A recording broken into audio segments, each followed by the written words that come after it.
हैं पाताल, बस इनके लिए दोस्तों यही है कमाल कि विद्यालय अब ले रहे व्यवसायों का रूप, लगी चमकने वहां अब स्वर्ण सूर्य की धूप, स्वर्ण सूर्य की धूप चांदी चांदी वाली, नहीं ज्ञान के पीठ कोठियां वैभवशाली, कहीं शुल्क अनुदान कहीं है नकला आलय, ये तो सब शोषण के केंद्र बने विद्यालय, ये तो सब शोषण के केंद्र बने विद्यालय।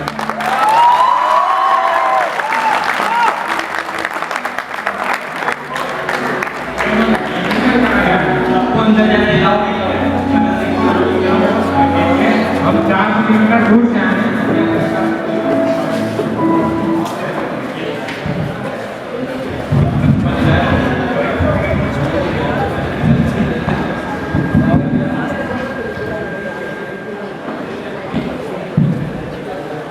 अरे भैया क्या काम है, कहाँ जा रहे हो? पार्टी का काम है। हमारा बच्चा पढ़ने में बहुत होशियार है। ये देखिए 80% नंबर ला रहा है। अरे भैया नंबर वाला लोग बहुत है यहाँ, पर एडमिशन अब देखो नहीं कहे सीटी पूरा फुल हो गया है। हाँ? अब नंबर का तो देखो जैसे बाढ़ ही आ गया है इसको। देखिए साहब कैसे बस एक सीट का निकाल दीजिए। अरे भैया जब हम बोल रहे हैं कि सीट नहीं है, कहाँ से निकालें? अब एक ही तरीका है, सीट चाहिए, अगर चाहिए खुदे बनाना, खर्चा काफी आ गया इसमें, महंगाई बहुत। कितना खर्चा है सर? अब क्या छुपाना चाहिए, अगर एक सीट बनवाओगे तो पूरा एक ऐसे कमरा बनेगा, टीचर खड़ा होगा, आयोग से परमिशन आएगा, जब इतना काम होगा तब ना जाके कहीं सीट बनेगा। तो 2 लाख का खर्चा मांगो, 2 लाख। गरीब आदमी नाम करते हैं पैसे। अरे मेरे गरीब आदमी तो काहे पढ़ा रहे हो बेटे तुम? इसको जाके कहीं खेती बाड़ी कराओ, नहीं तो फिर गुंडागर्दी कराओ, ये नेता बन जाएगा भाई, नेता बन जाएगा। इसको तुम बेकार में पढ़ाई पे पैसा लगाने का सोचते। तुमको तो एक सीधा बात बोले हैं कि 2 लाख रुपया है और ये एडमिशन पाओगे, ले जाओ इसको। देखिए साहब हम 1 लाख रुपया तक दे सकता हूँ। वो कहा है कि हम अपना बच्चा को बड़ा अधिकारी बना दे सकते 1 लाख दे दोगे? हैं। चलो हम भी समझते हैं ना तुम्हारा तो नहीं। कोई करा देना 1 लाख रुपया।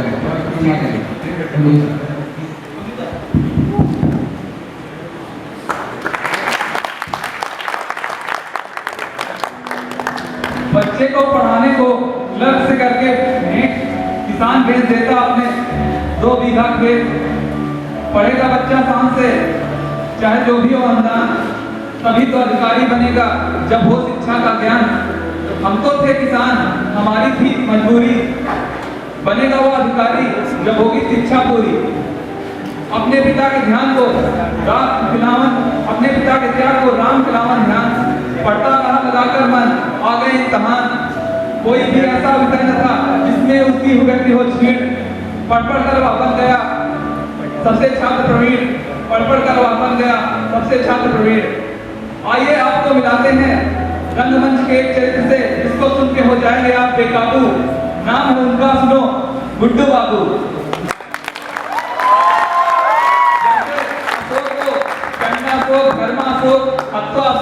अलग अलग जगह पर अलग अलग नाम से जाना जाता था, वैसे गुड्डू बाबू को लड़कियों के बीच में शक्ति कपूर, लड़कों के बीच में राहुल गांधी और शिक्षकों के बीच में आवारा नाम से जाना जाता है। ये इनका शिक्षा से वैसे ही संबंध है जैसे बड़े बड़े ऋषि मुनियों का संसार से होता है, कि वो तो संसार में होते हैं और संसार उनमें नहीं होता। और स्कूल इनमें नहीं है, ये स्कूल को शिक्षा के कोने कोने में जाके ढूंढ रहे हैं, लेकिन कहीं इनको शिक्षा मिल नहीं रही है। तो ये साल में सिर्फ एक दिन क्लास आते हैं जिस दिन इम्तहान होता है, और 10 मिनट बैठ के सबको आशीर्वाद देके चले जाते हैं। तो आज इम्तहान है और गुड्डू बाबू आ रहे हैं।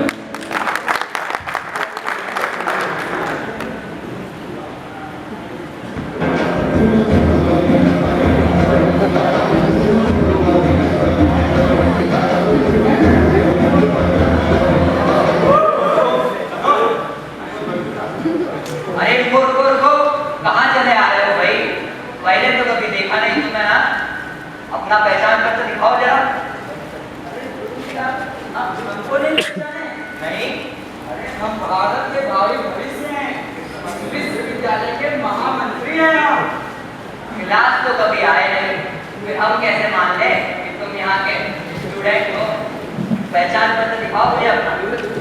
अरे गुरुजी, आप ये नहीं जानते? ये भारत के भावी सांसद, मंत्री, प्रधानमंत्री हैं। गुरुजी, जो इन्हें न जाने कॉलेज में, उनको धिक्कार।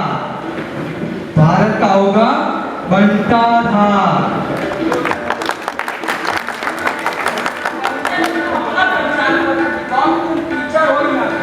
क्या बदतमीजी है? तमीज से बात करो थोड़ा। अरे क्या तमीज से बात कर रहे हैं?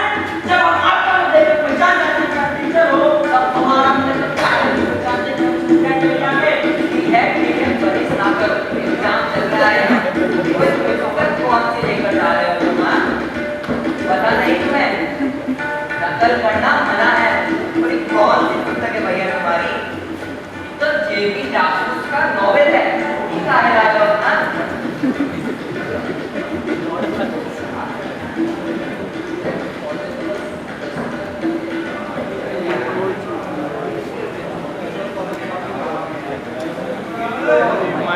शाम तक का समय हमें इसी किताब के साथ काटना है ना, और हमको कौन सा काम करना है यहाँ हैं?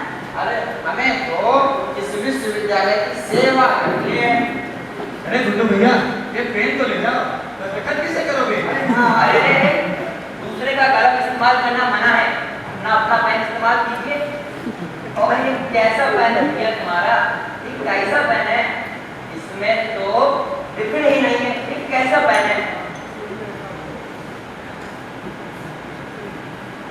ये कलम अन्ना का अहिंसात्मक आंदोलन है गुरुजी। जब तक तुम लोग मुझसे नहीं पढ़ोगे, हम इस पे नहीं डालेंगे।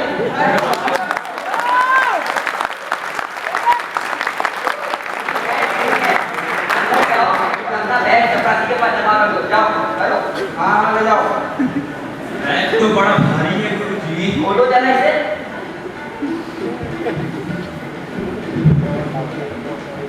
इसमें तो कई बोतलें भी हैं। अरे इसमें जो बियर की बोतल है, काहे लाए हो बियर की स्कूल? ये कहाँ है?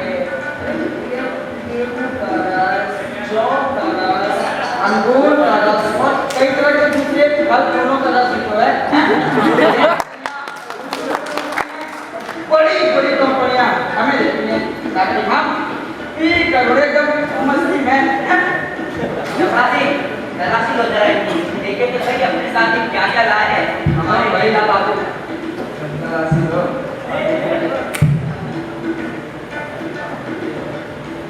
इसके पास तो चक्कू भी है। भैया ये नया चक्कू को खरीदा, हमको बताया नहीं। अरे भैया, आपका पिछला चक्कू तो पिछला नहीं छूट गया। अरे हाँ वही छोड़ गया। ये चक्कू काहे लाए हो भैया? पता नहीं तुम्हें ये सब चीजें यहाँ अलाउ नहीं है। ये कोई हिंसात्मक चक्कू नहीं है गुरुजी, ये तो अहिंसात्मक चक्कू है। बड़ी से बड़ी लड़ाई आप टाल सकते हैं। कैसे? अब देखो जैसे तुम्हारे पीछे पैसा अरे रे क्या करूँगा? देखे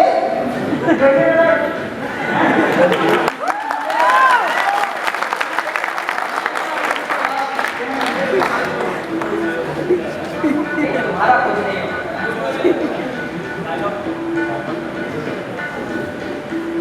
चक्कू जब करो चपरासी का, चक्कू जब करो। अरे बताओ तो जरा भैया, ये 7 साल से विश्वविद्यालय में कौन सा कोर्स कर रहे हो तुम? हाँ? कौन से महापुरुष हो तुम? कौन से महापुरुष हो? हम जिस क्लास को पढ़े हैं एकदम गहराई में डूब के पढ़े हैं। हम भी पिछले 6 साल से इसी गहराई में डूबे हुए हैं। हम भी तो जानते हैं। अब बोलो, अरे हम कहते हैं आपको हमारी गंभीरता से परेशानी का है? क्या परेशानी? अच्छा अभी बताओ, मैनेजमेंट काहे करते काहे बना? अरे उनका फंडामेंटल्स क्लियर नहीं होता ना।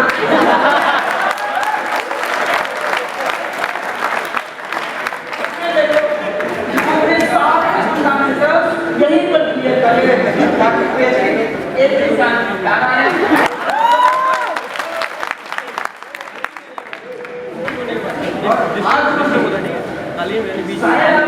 जाने नहीं हमको इस विश्वविद्यालय की पढ़ाई को 7 सालों से बढ़ावा दे रहे नेता गुड्डू बाबू हैं। अरे नेता गुड्डू बाबू हैं हम।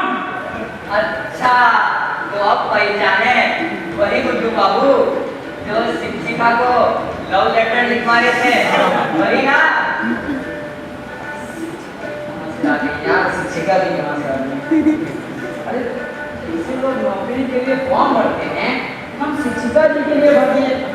जगह थोड़ी से खाली हो तो हमें भी अपने पास कहा है गुरुजी, हमको भी इसी विश्वविद्यालय में रहना है और शिक्षिका जी को भी रहना है। आप फोकट के कम प्रोपेगेंडा करते हुए लव लेटर था। अरे लव लेटर नहीं था, वो तो अप्लाई फॉर्म था। ऑनलाइन में होकर ऑफलाइन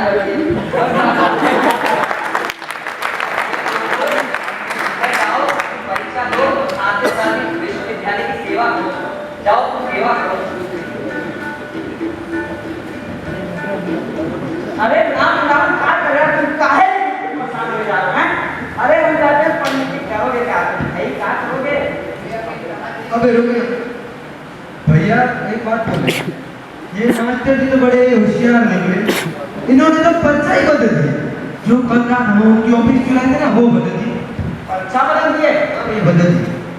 ठीक है, वो मास्टर जी की इच्छा। अब यात्रा नहीं, क्या होगा? Phone pump.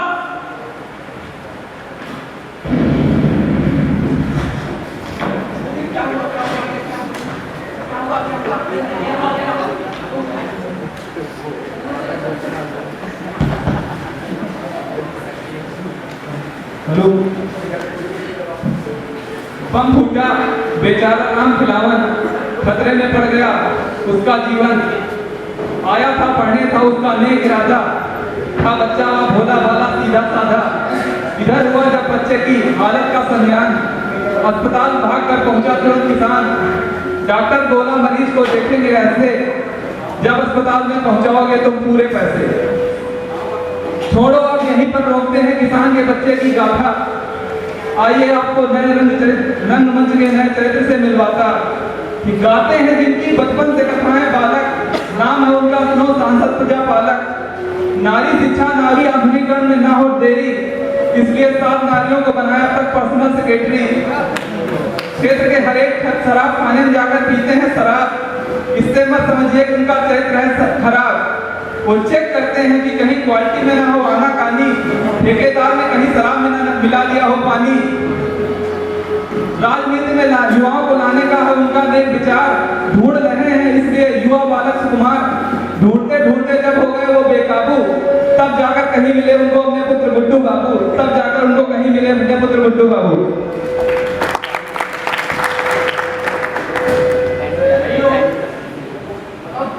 राजनीति से ऊब गया, ऊपर से राजनीति का स्तर। हाँ दादा, एकदम ही गिर गया। पिछले 20 वर्षों से राजनीति से संन्यास लेना चाहता, लेकिन कोई युवा नेता मिलता ही नहीं जो इस जिम्मेदारी को उठा सके। मजबूरी में मुझे अपने ही कंधों पे ये बोझ ढोना पड़ा।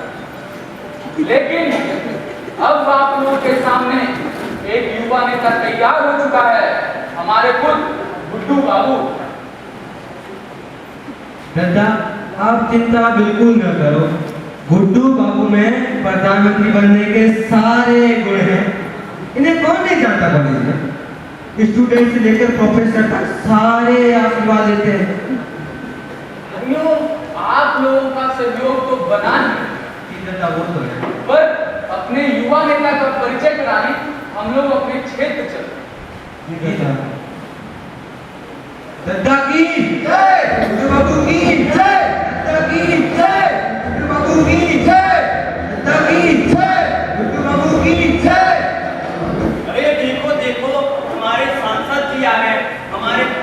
आप जागे 2 साल बाद संसद जी के दर्शन प्राप्त हुए।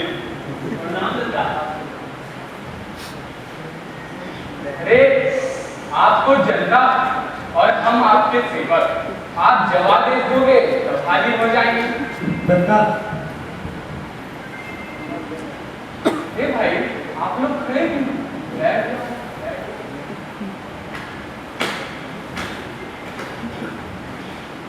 और बताइए, आप लोग की सेवा कैसे कर सकता हूँ? हुजूर, बाकी सब तो ठीक है, लेकिन आपने जो बिजली लगवाई वो आने के बाद उसके खंभों के बल बच्चों ने निशाना मार मार कर और चोर का चोरी करके ले गया। अब तो बिजली के नाम पर बस धंधा ही बचा। अरे भाई, यही तो सच्चा विकास है। खंभा तो अशोक ने भी गड़वाया था, जो दिल्ली में आज तक गड़ा है। दिल्ली के लोग खंभे को विकास के नाम पर ही देखने आते हैं।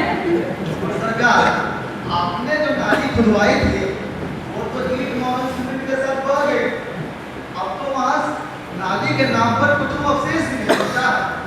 मैंने ठेकेदार की इसकी शिकायत की थी और उन्होंने मुझसे कहा कि सरकारी नालियाँ ऐसी होती हैं। और तो और अब नाली के नाम पर वहाँ एक साइन बोर्ड सा बना गया है। बोर्ड हमारे विकास का प्रतीक है। आप हड़प्पा सभ्यता और संस्कृति के बारे में पढ़िए तो पता चलेगा कि वहाँ सिर्फ बोर्ड ही बचे थे, क्योंकि आजकल संग्रहालय में रखे जाते हैं। देख लेना, एक दिन ऐसे ही बोर्ड संग्रहालय की शोभा बढ़ाएगा और कहा जाएगा ये गांव इतना विकसित था। सरकार, इतना विकास तो हमने पहले ही करा दिया था। इतनी जिंदगी में हमने पक्की नाली और बिजली का बल्ब तो देख लिया, गाँव का विकास कैसे होगा? क्या बताएं, यही चिंता तो हमें पल पल खाए जाती है। रातों को चैन से सो नहीं पाता, नींद की गोलियां खाकर सोता हूं। इसीलिए आप सबों के सामने युवा नेता को उपस्थित किया हूं, जो इस विकास की परंपरा को आगे बढ़ाएगा। मिलिए अपने युवा नेता गुड्डू बाबू से। आप सबके दर्शन पाकर मैं धन्य हुआ। हम इस गांव की इस विकास की परंपरा को किसी प्रकार से आगे बढ़ाएंगे। बोलो गुड्डू बाबू की, दत्ता की। जनता ही तो भगवान है, जनता जनार्दन। मन में कोई शंका हो सांसद जी, बड़े नेक विचार है आप। हमारे नेता गुड्डू बाबू दिखने में तो आप ही के जैसे हैं, पर आपने इनको ट्रेनिंग कहाँ से दिलवाई है? क्या बताएंगे, कहाँ से ट्रेनिंग मिला? मुलायम से इसे मुलायम होने की ट्रेनिंग मिली है, ताकि समर्थन और विरोध एक साथ कैसे किया जाए। माया से मायावी शक्तियां प्राप्त की, ताकि माया कैसे इकट्ठा की। करुणा की विधि से करुणा लेकर आया और अर्थशास्त्र इसने ऑक्सफोर्ड में पढ़ के माननीय मौनी बाबा से ली है। इन सब गुणों से युक्त है आपके शिक्षित युवा नेता गुड्डू बाबू।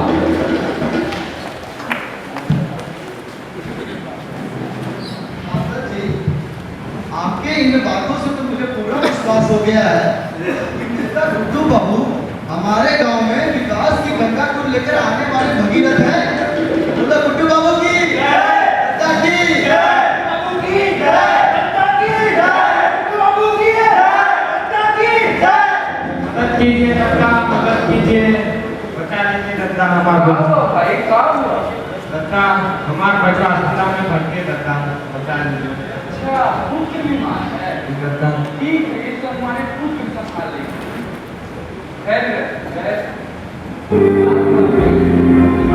हमारा बच्चा अस्पताल में भर्ती है साहब, पर वहाँ पर कोई इलाज नहीं कर रहा है साहब। बड़ा घोर कर चुका गया है। बस अब की इलेक्शन में हमको वोट देना। ऐसे अस्पतालों में आगे लगा देंगे जहाँ पर गरीबों का इलाज ना होता हो। वैसे हुआ क्या था? वो सदाचार महाविद्यालय में इम्तिहान के दौरान किसने बम फोड़ दिया था? भाई वो तो हमारा ही विद्यालय है, बड़ी अराजकता फैल गई है उस विद्यालय में। बस एक बार इलेक्शन जीत जाए, हम विधायक बन जाए, फिर इस प्रिंसिपल की पैसे भी तैसी करके रख देंगे यहाँ। वही कारण है इस अराजकता का। अस्पताल वाले तो 50,000 रुपए मांग रहे साहब, कुछ मदद कर दीजिए। भाई तू मेडिकल इंश्योरेंस क्या नहीं करवाते? हाँ? करवा लेना चाहिए ना, है? अब आज तो सरकार को विदेशी एजेंट बिठाई है, इसको लोग FBI बोलते हैं, FBI बोलते हैं। वो सब हम कहाँ जाने साहब, आप ही कुछ मदद कर दीजिए। देखो भाई, जब गलती की हो तो मजा नहीं करते हैं। अब क्या है कि समय हो रहा है और इलेक्शन का टाइम चल रहा है, ठीक? तो हमें भाषण देने जाना है, तो सबसे जरूरी काम है। अरे भाई, हम विधायक बनेंगे तभी तो जनता की सेवा कर पाएंगे ना, हैं? अभी तुम जाओ। और साहब तो गरीब की दुआ लेके साहब वोट डाल दीजिए। अरे गुड्डू बाबू की कहते हैं कि जिंदगी की मुसीबतें जाती हैं टल जब कोई पहुंच जाता है हॉस्पिटल। आइए चलते हैं ऐसे हॉस्पिटल की ओर, नाम है जिसका सेवा भाव विभोर। डॉक्टर शर्मा करते हैं यहाँ पे राज, जैसा पैसा दो वैसा करते हैं इलाज। इनके लिए तो सिर्फ पैसा है भगवान, मरीज जिंदा रहे चाहे जाए उनकी जान। ये कहते फिरते हैं कि खूब कमाओ पैसे, क्यों ईमानदार बने फिरते हो सच्चे। नहीं तो मर जाएंगे तुम्हारे बीवी बच्चे, नहीं तो मर जाएंगे तुम्हारे बीवी बच्चे। भाई मैं बचाना चाहे वाला मरीज हूँ।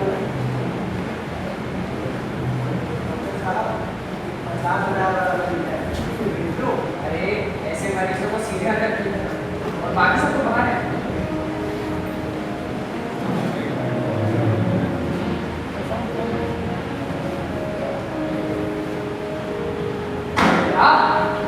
तुम्हारी हिम्मत कैसे मुझसे बात करने की?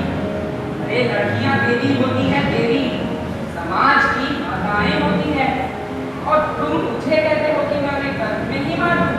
इतना बड़ा अधर करूं कि बाबा नहीं, मैं डॉक्टर हूँ, राक्षस नहीं। डॉक्टर साहब, मैं गरीब आदमी हूँ।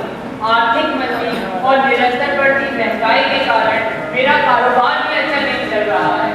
ऐसे में घर में लड़की पैदा हो गई तो मैं तो मर ही जाऊंगा। कल को कहाँ से दूंगा बीज प्राप्त रहे। दया करिए साहब, दया करिए। मैं तुम्हारी बात समझता हूँ चट्टा जी, लेकिन ये सब गैरकानूनी है और मैं संविधान का पूजा करता हूं। अरे साहब, संविधान का क्या है? संविधान में तो सुधार भी किया जा सकता है। और आप तो देखते हैं साहब, जो हम गरीबों की जान की रक्षा करते हैं, इसीलिए तो हम आपकी शरण में आए हैं।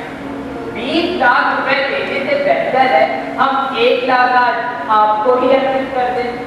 क्या चलता है? सड़क चलते फिरते आजकल 1 लाख रुपए लेते हैं किसी को मारने का, और हम तो इतना पढ़ लिख कर डॉक्टर बन गए। क्या हमारा डबल का भी अधिकार नहीं है? हमारे भी बीवी बच्चे हैं, क्या भूखे मरेंगे? ठीक है साहब, आप देखकर की मांग को मैं व्यर्थ नहीं जाने दूंगा। वैसे भी आप जैसे देवता बहुत मुश्किल से ही कभी कुछ मांगते हैं। अब आपने जो कुछ भी मांगा तो मैं इनकार नहीं करूंगा। ठीक है चंदा साहब, आपका काम कर रहे हो, आप बाहर बैठिए।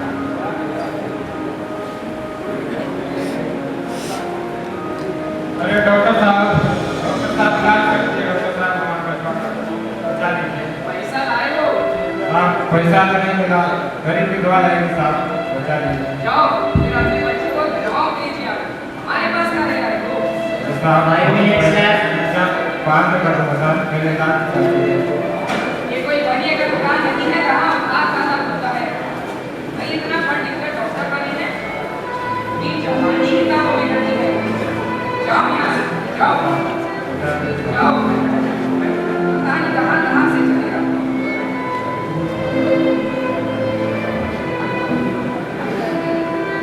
आगे बढ़ेगा। सब ठीक हो जाएगा, सब ठीक हो जाएगा। अरे डॉक्टर साहब कुछ कीजिए, डॉक्टर साहब, अरे कोई तो कुछ कीजिए। अरे नहीं बेटा, नहीं बचवा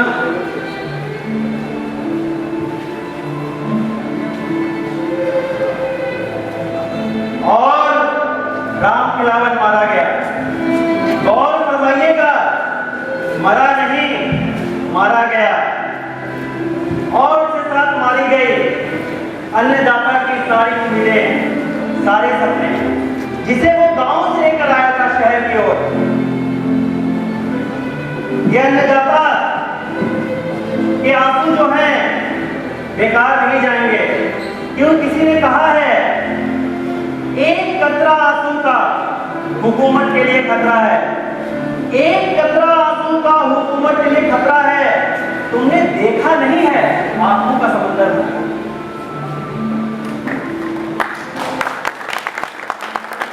ये जो आंसू हैं अन्नदाता के, ये हम सबको भरना पड़ेगा, चाहे वो नेता हो, चाहे गुड्डू बाबू, या फिर डॉक्टर, या आप, या हम सबको भरना पड़ेगा।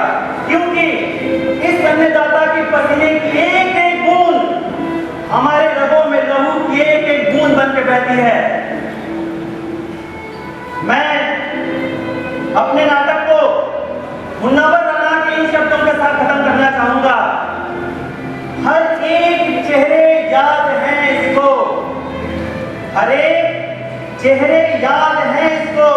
तुम ये समझ मत लेना कि ये गुंडा बोल सकता है। हर एक चेहरे याद हैं इसको, तुम ये समझ मत लेना कि ये गुंडा बोल सकता है।